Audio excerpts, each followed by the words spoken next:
our Legislative District 58 members. We have incumbent Representative James Farron and challenger Eric Sandstrom. As mentioned earlier, on the November ballot, there will also be a Constitution candidate, Ed McGarr. Moderating the debate this afternoon will be Mark Robinson. Mark is an attorney at the law firm of Robinson, Seiler, and Anderson. He has spent years involved in public service in the community. He is the past chairman of the Provo-Orem Chamber of Commerce and its Government Review Council. He is the chair of the Orem Cultural Arts Commission. He is a member of the UVSC President's Council, as well as numerous other public and private boards and commissions. So we feel that he will be an excellent moderator for this event, and we welcome him along with our two candidates. Mr. Robinson. Thank you. We're going to move quickly. What we'll do is give each of our candidates, Representative Jim Farron, the incumbent in House 58, opportunity to give his 2-minute introduction. The same thing for the challenger, Orem City Councilman Stephen Eric Sandstrom. After those introductions are complete, I'll go through some issues kind of on a kind of quick hot list and get the responses from each of these candidates on those issues so that you'll be able to know what their positions are and see any apparent differences. We'll hope to move quickly, and then if the candidates want to rebut anything the others say, they'll just give me a high sign and I'll kind of moderate that with the help of the timekeepers. But let's try and keep our responses to the issues short so we can cover as many as we can in a fairly quick and short time. And thank you, gentlemen, for being with us today. Thank you. Mr. Representative Farron. I think we flipped a coin and Steve... I get it. Okay, then you flipped a coin, and I learn something every minute around here. Well, good afternoon. It's a pleasure to be here this afternoon to have this discussion and debate on the issues. My name is Stephen Sandstrom. I'm running for House District 58. And what I bring to the table is 10 years of elected municipal government experience as a city councilman in Orem. As a city councilman, that's where government is closest to the people. I've heard the concerns, I've heard their needs. At a city level, we enact laws that are passed at the legislature. I've seen good laws passed, I've seen bad laws passed. And I think I have a good perspective and a good feel for the constituents in our area to represent them well. I think my 10 years experience will be invaluable to bring a new view to issues up at the legislature. I'm a lifelong resident of the city of Orem. I graduated from Orem High. I'm married to my wife, Jenny. We've been married for 16 years. We have 4 wonderful kids, and all of them are used to the political process, and one of them's here today to look in, and I don't know if he's aspiring to that. Basically, my theme this year has been conservative causes, traditional values. That's what I'll look to enforce as I'm your elected representative up in the state of Utah at the legislature. Thank you. Good afternoon, folks. I'm Representative Jim Farron. Steve Sandstrom has 10 years' experience as a city councilman. I'd like him to remain a city councilman. I'll support that. I've been your representative for 6 years. I was elected in 2000, took office in 2001. I want you to know what a great honor and privilege it is to represent District 58. I also want you to know what a very steep learning curve it is to represent District 58 in the legislature. When I came into the legislature, I got to tell you, I was a little concerned about the enormity of the problems, and I wondered if there were really solutions. And over the years, I've come to understand that there really are solutions. Solutions to our education dilemma, which is that we have more children to educate per taxpayer of any state in the nation. And so it's a challenge for us because we believe in education in this state. We fund education to the best of our ability. Dilemmas such as growth that's putting huge burdens on our transportation infrastructure. We have something like $16 billion of unmet highway needs in this state. And I wondered, how in the world are we going to meet it? It is a challenge, but there are solutions. Challenges like meeting the higher education needs of our students here in Utah Valley. We sit here in one of the buildings of Utah Valley State College. It really needs to be Utah Valley State University one day. But there are some legislative changes that we're going to have to work on and develop in order to bring that fully about. That's going to take leadership from our caucus. It's going to take experience from our caucus. I feel like you folks have invested 6 years in me to make me the experienced, knowledgeable legislator that I am today, and I stand before you to seek 2 more years so that you can cash in on your investment in me. Thank you very much. Thank you, gentlemen. I'll run through some of these issues that have seemed to have come up over the course of the last year and some of the preparation for this debate. And if you would respond, we'll kind of flip sides. We'll let Representative Farren go first on one and vice versa. Let's start with the growth and transportation issue, Representative Farren. There have been some issues in the legislature about how to appropriately deal with the funding. Do we bond? Do we earmark? Do we fund it? How do you approach the transportation issue given what you have learned in the legislature? The answer to that, Mark, is pretty easy. We do all of those things. Earmark means that we specify particular funding streams specifically for transportation. We did something in this last general session that I thought was a great leap forward. That is, we took the amount of general fund money that we're already appropriating to ongoing highway projects of about $150 million a year, and we somewhat built a box around it legislatively so that in future sessions, if somebody should want to reduce that, they actually have to run a bill to do it rather than just do it through the appropriations process. Well, we built a box around 1/2 of the automobile-related sales tax revenues, which is $150 million a year. Now in the future, I think we're going to have to enlarge that box and increase that appropriation. Should we bond? Absolutely. I ran a bill in this last general session, which I knew was a fairly large issue, which was not going to it wasn't going to pass immediately, but it started to gain some traction. I think I planted a seed in this last session that we can now germinate and grow into the next session. I think we've got a real shot at creating a $1.3 billion highway bond to start addressing some of the most pressing highway needs in this state that include I-15 through Utah County and the reconstruction of Highway 6 through to Spanish Fork. Why that one? Because it is absolutely the deadliest road in the state. Why should we bond? Because construction costs are going up faster than our interest costs. Just in the last year, the costs of concrete, steel, oil, asphalt, all of the various components that go into highway construction went up an almost unbelievable but true 70%, which pushed the total project cost up something like 35%.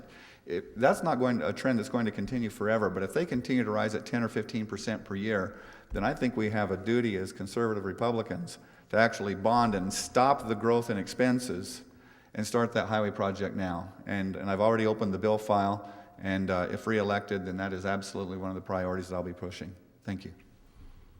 Councilman Sandstrom, anything different you would say? Where do you differ? Where are you the same? Well, my response to that is that transportation and adequate roads and transportation needs is directly tied to economic growth in the future of our state. My experience on the Orem City Council has been very proactive on pushing road bonds. We've actually had 2 road bonds passed during my tenure on the City Council. You notice a lot of the area of Orem's ripped up right now. That's because of us as a council being proactive, bonding, realizing that we need to have the money now to build the roads now because prices are going up and they will not come back down.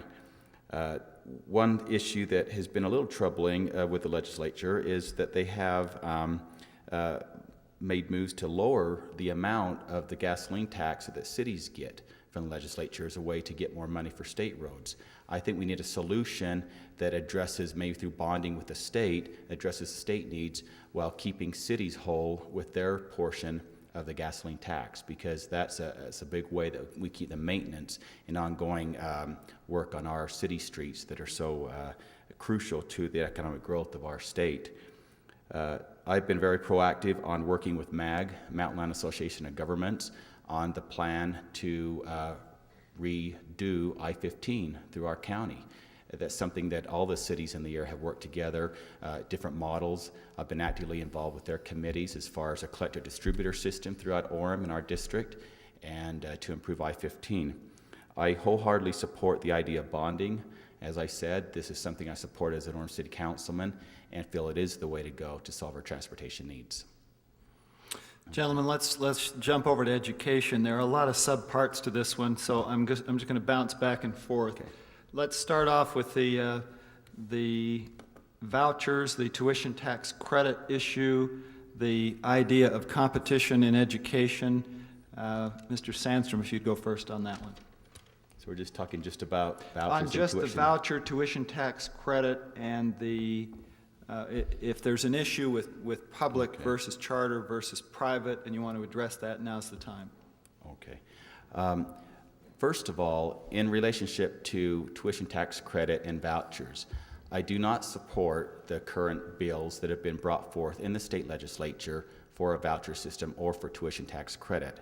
Now, I've actually had my children in private schools, and so it's not like I do not support private schools or that I do not support charter schools. Of course, we're talking vouchers and tuition tax credit where charter is a public school. I think what we need to first do is get adequate funding for the public education system. We need to increase teacher pay, we need to get proper technology and the ability for them to compete. I've had several people that are involved in our public education system tell me that if they were adequately funded, if we had competitive teacher pay, if we had proper technology and reduced class sizes, that is very critical, they would not mind the competition from a private school through the voucher system. But as we sit right now, instead of taking public dollars and using them for private schools, I'd rather see that money used for the public education system to make that system whole. And at that time, I would be willing to look into a tuition tax credit system that would be equitable, but not hurt the traditional public school system. Representative Farron? Thank you. Wow, we just got the first big difference between us, if you're looking for distinctions, and that is we've heard a pretty good summary of the Education Association view of school choice. I've been a sponsor of the tuition tax credit bill for a couple of years. I voted, I believe, in committee for the voucher bill that was sponsored by somebody else. But going forward, Mark, I think I would prefer to do a tuition tax credit rather than a voucher. But the big question is why? Why would we want to have these forms of school choice available? I don't believe it's a matter of waiting until we get more funding. You know, since the state was started, people have been complaining about the level of funding for public education. But where our concern really ought to be is with our children. What we ought to be most concerned about is the quality of education that we deliver our children. And just like every other aspect of our economy, whether it's healthcare delivery, whether it's medicine, whether it's automobiles, food, you name it, competition breeds excellence. Excellence is what we're looking for in education. Now let's look at the financial end of it. We spend close to $6,000 per pupil in our public education system today. If I could get some of that growth, some of the growth in enrollment over the next 10 years, we're expected to have like an additional 150,000 students that we're going to have to educate. If I could get some of them to go somewhere else at a cost of $2,000 per pupil, by using a tuition tax credit, then I stand better financially prepared to take care of the students who remain in our public school system. So supporting tuition tax credits is not anti-public education. Supporting tuition tax credits supports choice, supports competition, and it supports a funding mechanism that leaves the state in a stronger position to deal with such things as class sizes and teacher salaries and all the rest.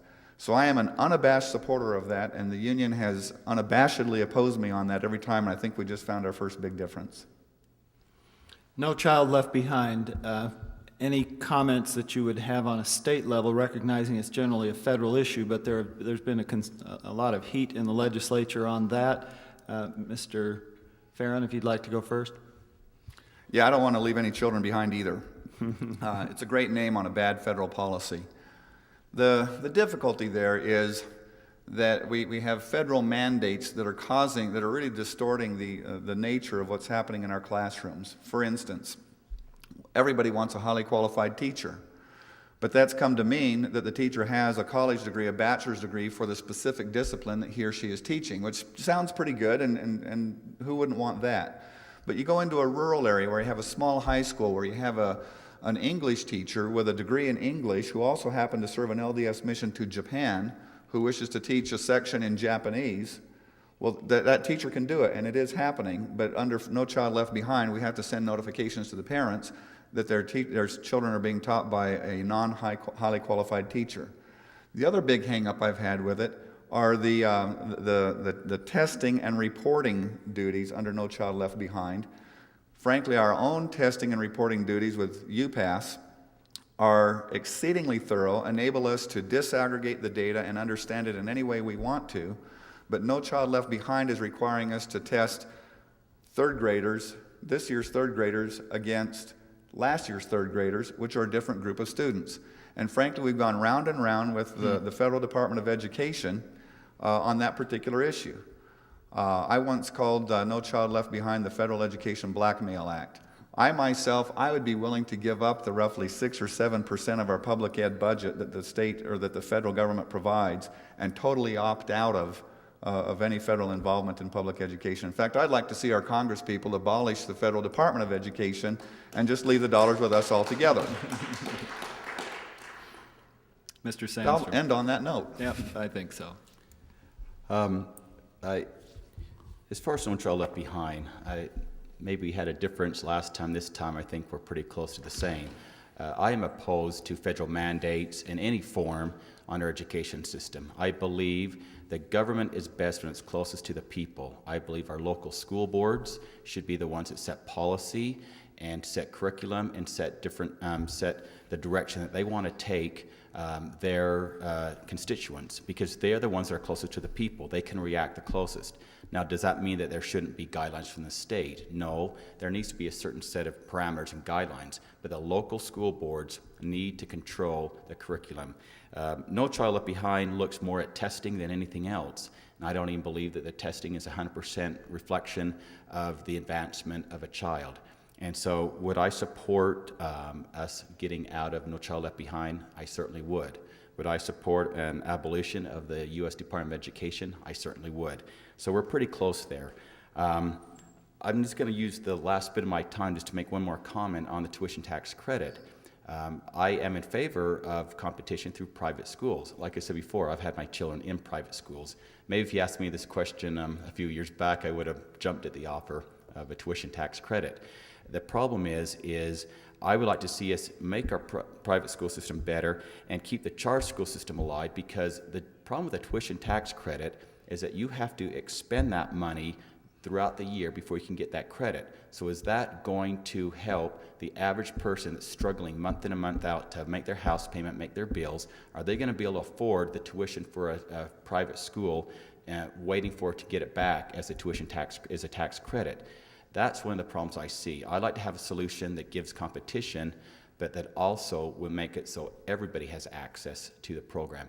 And I actually think charter schools are doing a pretty good job as giving a choice in education through the public system.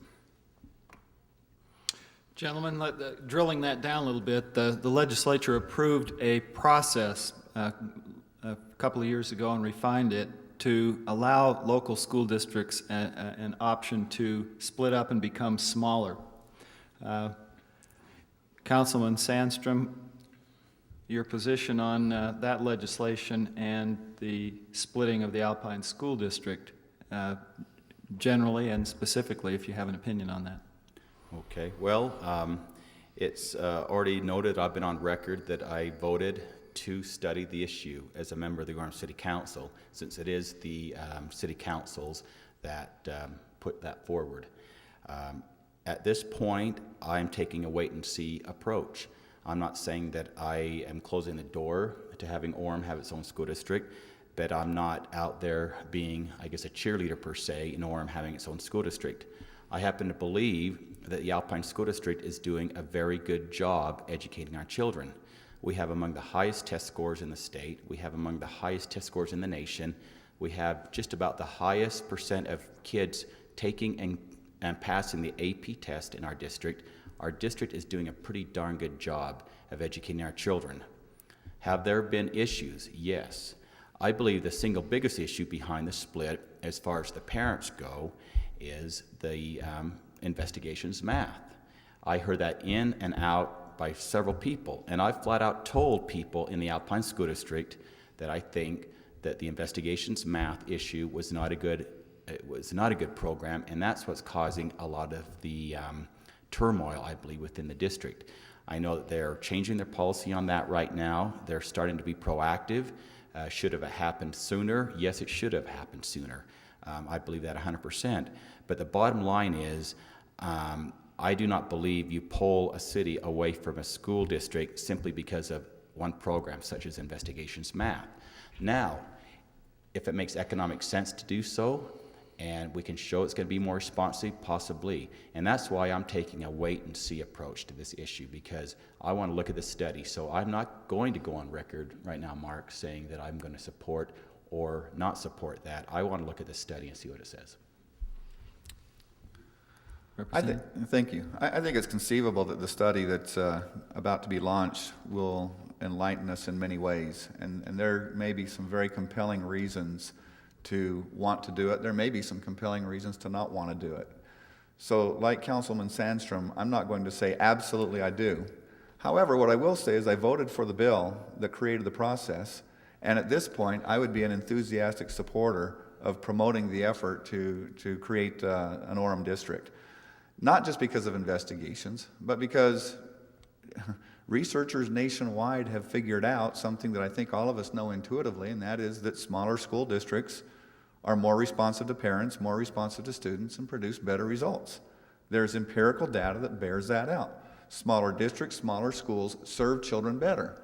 And if our concern, if our interest is the quality of education of the child, rather than on preserving a monolithic bureaucracy, then I think we've got to be very open to the possibility of splitting the district. Now, and my opening statement was, I think, I'm not going to sit here with a preconceived determination and say, well, let's do a study, but I already know what my mind's already made up. I'm willing to see what's in the study, but I am very enthusiastic about that study moving forward, and I'm very enthusiastic about finding all the ways possible to create smaller districts in this state, not just in Orem, but throughout the state.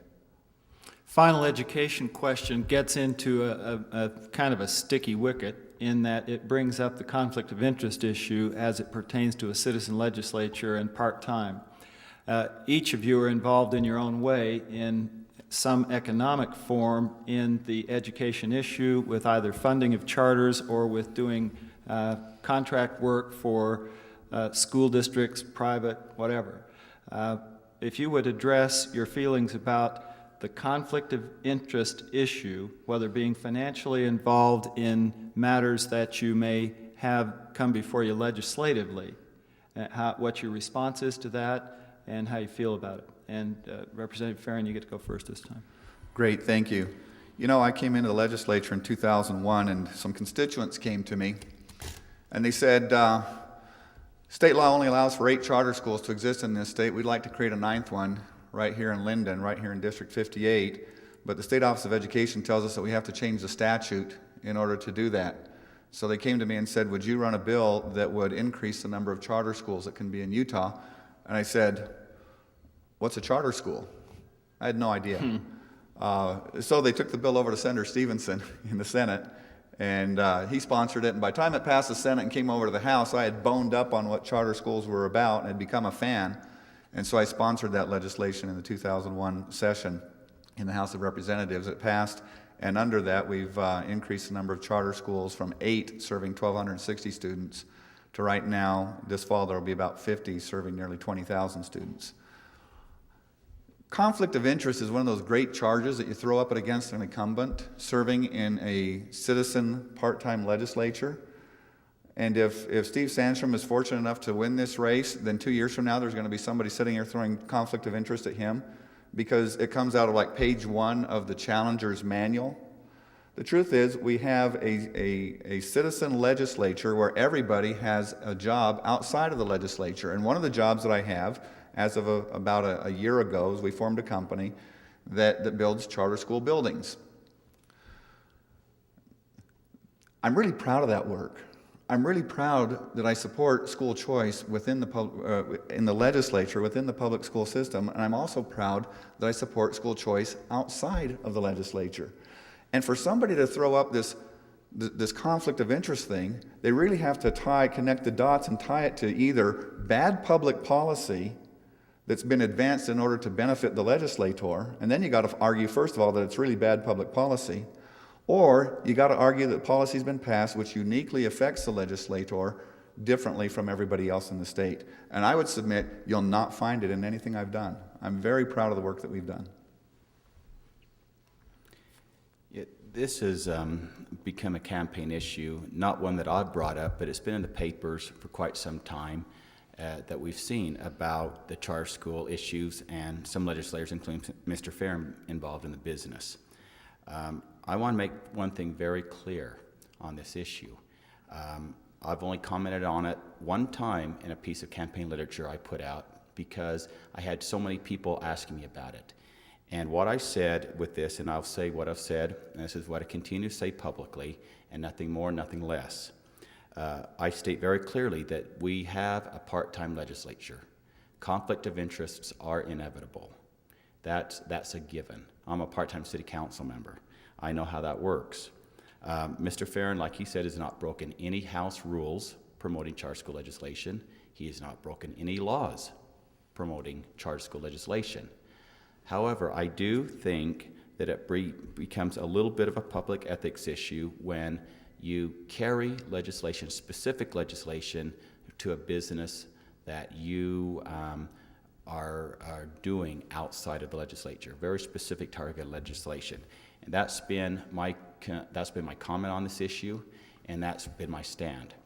So leaving it at that, I believe that Mr. Farron does have a right to conduct business with charter schools.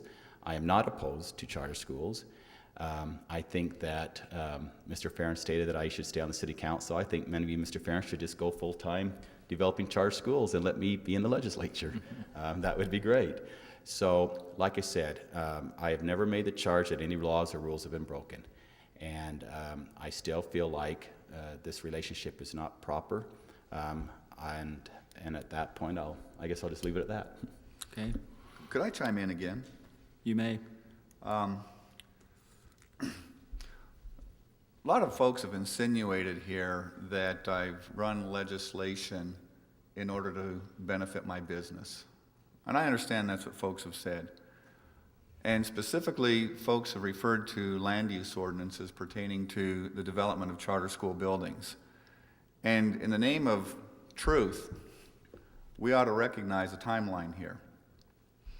Back in 2003, I formed a company with the intent of developing charter school buildings. Within about 2 months, we discovered that I wasn't going to be able to continue doing that. So I withdrew from that company and transferred ownership of all of my company, all of my shares, all of my interests, which at that time were worth nothing, to some other folks, not related to me. There used to be a fellow running around saying, well, he transferred it to his wife. It's not true. Transferred away to people that I have no relationship, at least no blood relationship with. And that company went ahead and developed a charter school building in Draper.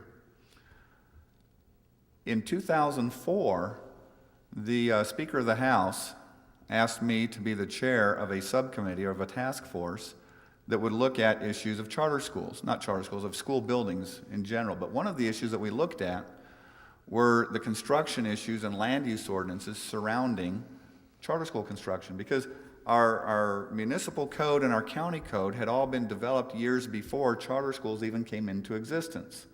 The municipal code and the county code recognized how to handle school districts, which is largely that the cities and the counties don't handle school districts.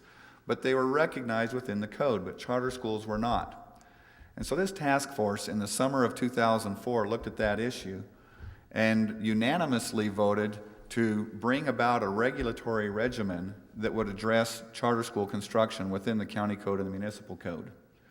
Because I was the chair of that task force, I sponsored that in 2005, in January-February session of 2005, worked diligently with the Utah League of Cities and Towns in developing a regimen that recognized that charter schools are part of our public school system, but that they're not a school district. They're kind of a hybrid animal. So with the attorneys and negotiators of the Utah League of Cities and Towns, we came up with a good solution, and that's what we passed in February of 2005 as House Bill 36. In June of 2005, several months later, some friends and I formed a new company with the intent of developing charter school buildings, and last year we built 4 jewels in 4 communities serving nearly 3,000 students. After the passage of House Bill 36. People say, yeah, but you passed House Bill 172 in the 2006 general session, while in fact you were a partner in that development company. So yes, I did. That was a clarification to the ambiguities that we discovered in the prior policy. Didn't change the policy, not 10 cents. There were no policy changes in House Bill 172. But what there were clarifications and implementations of specific processes. Once again, negotiated with the Utah League of Cities and Towns. How long did you say you wanted to go? About 10 more seconds. Okay. Once again, negotiated with the Utah League of Cities and Towns. Therefore, it passed the legislature unanimously. Not a single no vote. 75 representatives, 29 senators, and 1 governor with the support of the Utah League of Cities and Towns passed that. And if anyone wishes to suggest that I've done anything improper or carried legislation that somehow uniquely benefited me or promoted a bad public policy, is, I think, grasping at straws on this. Anything you'd like to respond on that? No. While we're right close to it, then, let's talk about campaign finance and lobbyist disclosures and the idea of where that line ought to be in a citizen legislature. Many believe that confidence in the legislature would be increased if there were no gifts to legislators, if there were no perks given by special interests, and that the idea that access or votes could be bought would just go away. You've both served in the capacity of making laws that apply. Give me your short form on lobbyist disclosure and on where that line ought to be. Mr. Sandstrom. First off, I think that the state has fairly adequate laws as far as lobbyists disclosing monies given to legislators. You can go to a state website and find that out.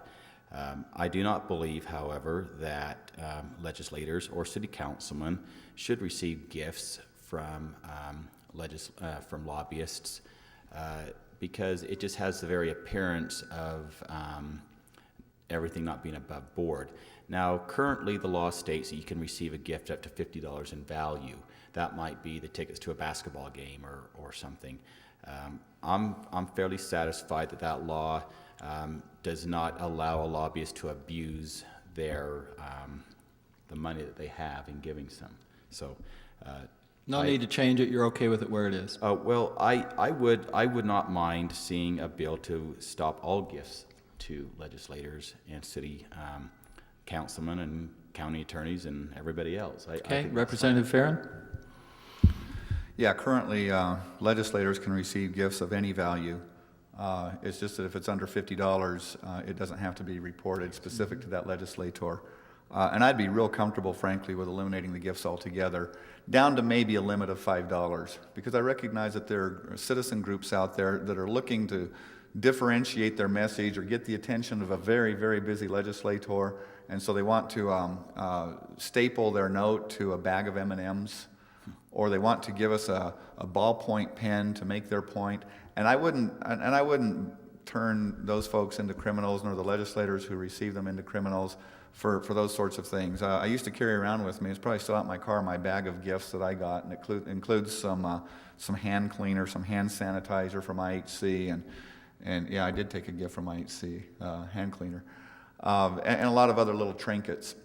But I see no value or no point in legislators being flown to Hawaii to spend a weekend scuba diving and then giving a speech, and you know, I just don't see any value in that. So I have voted whenever we've had the opportunity to have it before us to either eliminate the gifts or reduce the threshold at which they're reported. but our brethren in the upper body haven't seen fit to do that yet.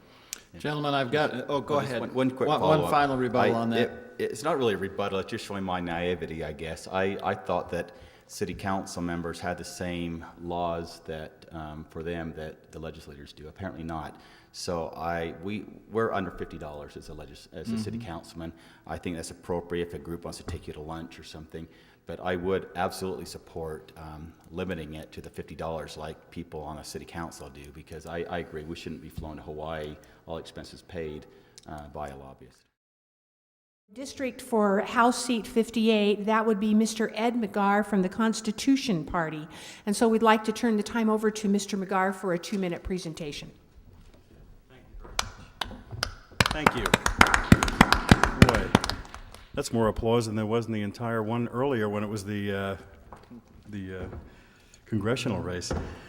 I appreciate the opportunity to be here, and thank you very much for inviting me. I'm not part of the primaries that are up and coming, but I will be in the race in November, so appreciate that. I've got a 2-minute statement that I'd like to read, and then I'll. So my name is Ed McGarr. I'm running for a seat in the Utah House of Representatives, District 58. I was born and raised in New York and moved to Linden 13 years ago. I'm a former delegate of the Republican Party, and I'm currently the Utah chairman of the Constitution Party. I'm married with 4 children, all teenagers. If you care more about what party I belong to than about where I stand on principles and issues, then I say, ask not what party does he belong to, but ask what he will do for you in his district and his country. There's lots of talk right now about the federal government not protecting our national borders these days, and rightly so. It's described in the Constitution as one of the few jobs that must be done and only can be done by the federal government at the federal level.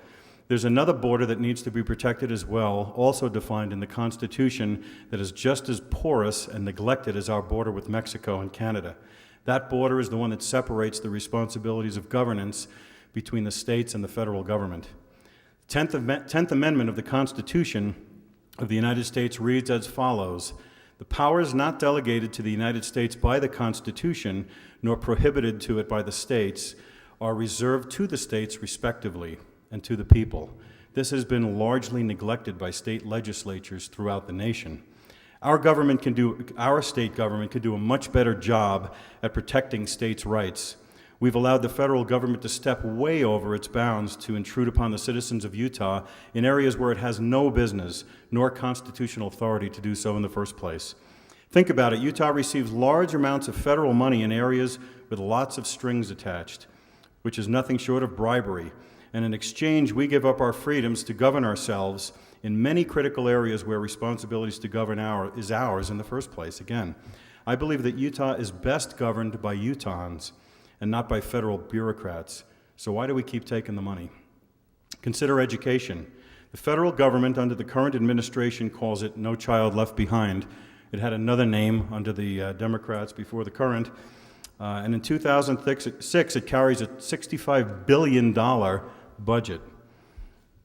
Instead of opting out at the risk of offending the president, our state has compromised with the Federal Department of Education on this one. Wrong.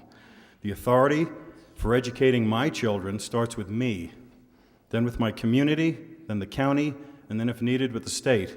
Legislating mandatory enrollment, which is compulsion, is just plain wrong, and any federal involvement in the education of my children is nothing short of fully ripe socialism. Yet this is exactly where we are today, with education unions and federal programs controlling the education of our children.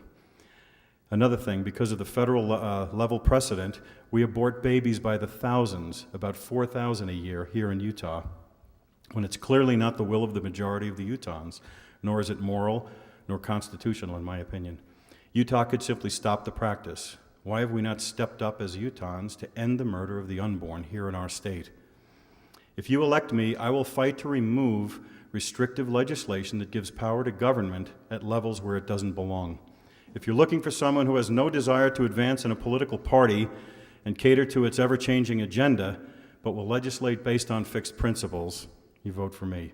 Someone with no special interest groups or business interests, personal or otherwise, to cater to in the legislature, you vote for me. Someone who will work tirelessly to keep educational control, choices, and priorities in our hands because we are the most qualified to meet the needs of our children, and it's our responsibility to do so. You vote for me. Someone who believes that illegal actually means illegal right here in Utah, District 58, and will work to enforce the rule of law at the local and state level relative to immigration and illegal migration and so forth. Someone who actually knows the difference between a republic, which America used to be, and a socialistic democracy, which America has devolved to today, and will strive within my jurisdiction to correct it. Someone who believes that our Declaration of Independence and Constitution are not just historical artifacts, but the principles that are the governing supreme law of our land. Please don't vote for a party. It's just a wasted vote. Seek out and vote for individuals who represent your principles and will vote for the issues as you would. Please take to find out if I'm the person that you would vote for. I've got a website. Go to cputah.org, and you can get my information on there. Thank you very much.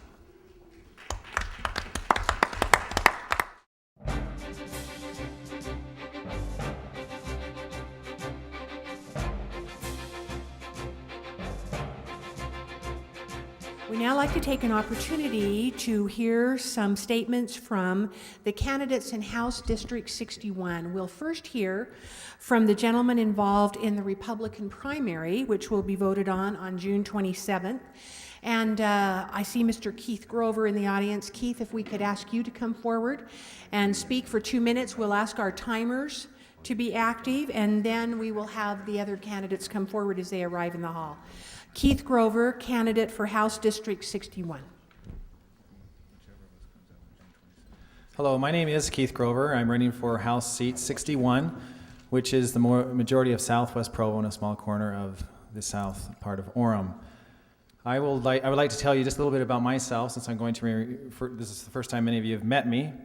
I am one of 15 kids. I was born here in Provo, Utah in 1969. That helps you know my age, so you can sense that I'm not as immature as my face might look. So, and I have some experience in some different areas. When I was 6, our parents decided to take those kids, they weren't 15 at the time, but take the 10 that were there and then added 5 later, and move out to a farm in Lakeshore, Utah, which is across Utah Lake. And there I spent the next 15 years or so learning what it means to work hard and work long, and what it means to not give up, and what it means to give up and then get motivated by your father to keep working. So doing that, I then returned to Provo and attended Brigham Young University, took a 2-year hiatus to go to Paraguay on an LDS mission, and that was a great experience. Returned to Brigham Young University and got my degree in education, and then we moved to Salt Lake. My wife's name is Julie Glenn, and she continued her degree up at the University of Utah, and at the same time I also got my master's at the University of Utah. I'm currently working on my PhD, and hope to have that finished within a year or so, depending upon the committee. The reason why I'm involved in this race are 2 or 3-fold. I'm a small business owner. I own a Leatherby's Family Creamery. I'm also have been in education for 14 years, working at the elementary level and the junior high level. I see a lot of issues that cross my desk socially, as well as educationally, that I think do need attention and have not received the attention they deserve. As far as a candidate that's best able to understand the issues of education, I am that candidate. As far as small business owners and the frustrations they feel with taxes and a workforce that is somewhat underpaid, I see those issues too. I am excited to earn your vote. You can find out more about me at www.keithgrover.com. Thank you for your time.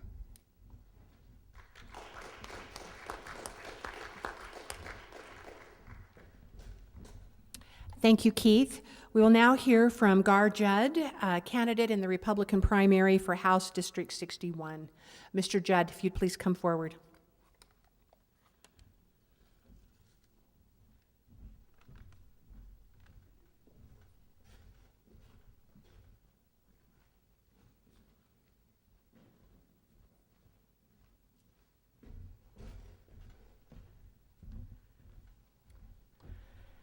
My name is Gar Judd, and I'm delighted to be the candidate for the House Seat 61 for the Utah House of Representatives.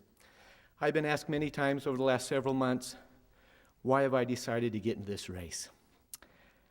Years ago, I had a scoutmaster that really instilled in each of the boys in the troop the importance of giving back, of making the community a better place to live. That thinking and philosophy has really stuck with me over the the past years, and especially since Michelle and I have been married.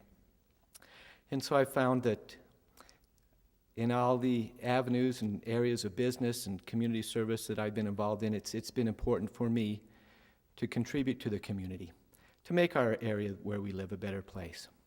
Over the last 13 years, I've been actively involved in the Republican Party, where I've had the opportunity to see firsthand the functioning and the operations of the party, get to know the candidates, the philosophy, and the platform. I've served as alleged District 61 chairman and have had a wonderful opportunity to watch firsthand Margaret Dayton operate in the House. I'm originally from Las Vegas, Nevada. Moved up here to go to school at BYU, met and married a local girl, and haven't been able to get out since. Actually, Michelle and I are coming up on 22 wonderful years.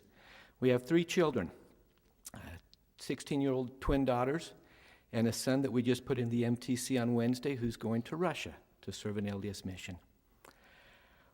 I think that my experience in the community, my involvement in our neighborhoods, gives me the experience and the understanding to best represent the issues that are important to the constituents that live in my area. Transportation, education, the proper role and place of government. I'm excited to be here, honored to be here, and hope to earn your vote. Again, my name is Gar Judd. Thank you very much.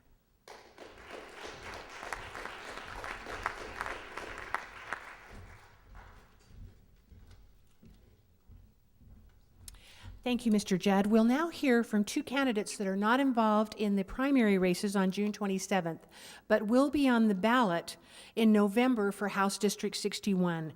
We'd like to invite Susan Chasson from the Democrat Party, please, to come forward. Welcome.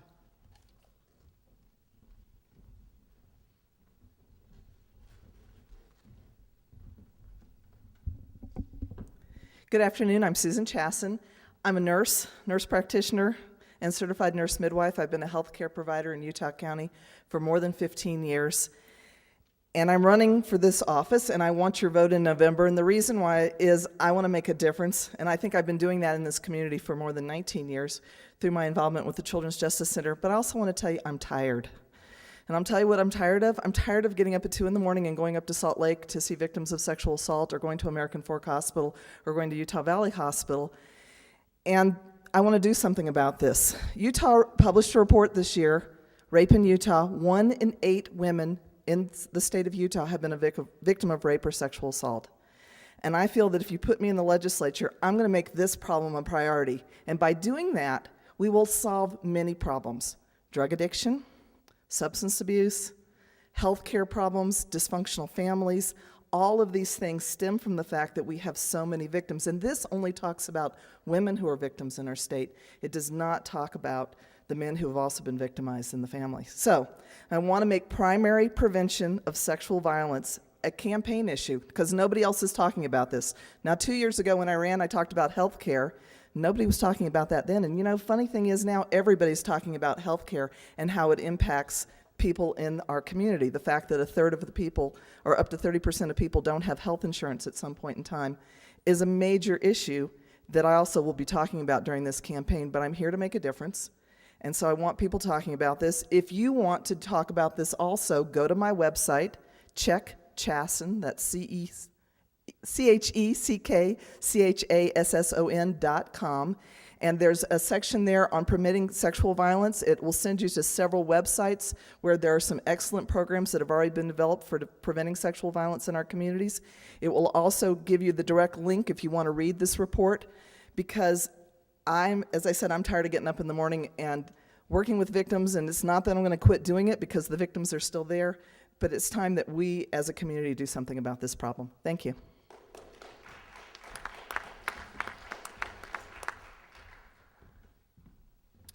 Thank you, Ms. Chasson. We'd now like to invite Steve Saunders to come forward. Steve will be on the November ballot as a Constitution Party representative in this race, House District 61. Mr. Saunders, welcome.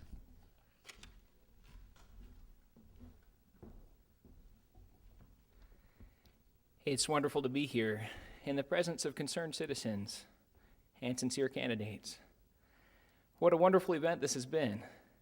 Thank you, Jessica Connors, Citizens Resource, and UVSC for making this possible. This great nation was founded by humble followers of Jesus Christ. It has since been infiltrated by Antichrist. All those who offer themselves as the solution, who say, "Give me money, and I will take care of you," are not of Christ, and are not built upon his rock. Politicians have sabotaged your country and mortgaged your freedom in the name of security. They cannot and will not deliver on their promises, any more than will the father of all lies, who has put it into their hearts to rule over you. Stop supporting them.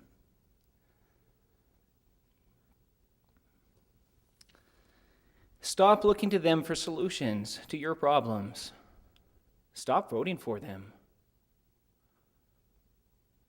Start supporting those who will uphold the Constitution.